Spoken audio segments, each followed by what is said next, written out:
2025 a seulement un mois d'écoulé, mais quel mois! Le 1er janvier 2025 est entrée en vigueur la loi sur l'interdiction de porter la burqa dans les espaces publics.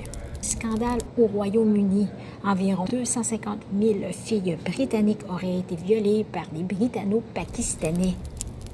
11 janvier 2020, donc il y a 5 ans, le premier décès connu dû à la COVID-19 a été signalé. Trump s'est amusé.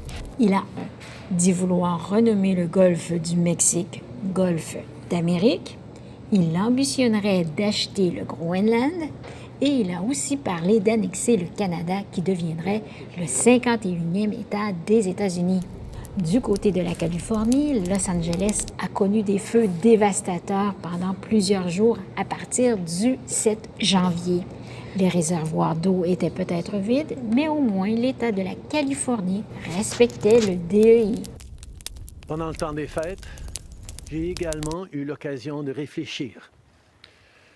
J'ai l'intention de démissionner de mon poste de chef du Parti libéral du Canada et de premier ministre une fois que le parti aura choisi son prochain chef. La course à la chefferie du Parti libéral du Canada aurait pu être intéressante si le parti avait accepté la candidature de Chandra Arya. Lors d'une entrevue, il a dit que le français n'était pas important pour les Québécois. Ce qui est important, ce sont les résultats. At the end of the day, Quebecers see who delivers what. Oui, mais non, Marc-André.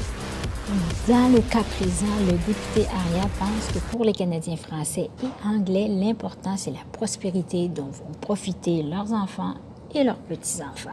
À écouter ce député libéral de Toronto, on peut se dire que bientôt, on aura, en plus du quartier francophone à Montréal, un quartier anglophone à Toronto.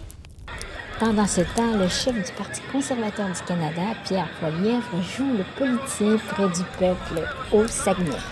La bonne nouvelle, on apprend que la banquise en Antarctique s'épaissit.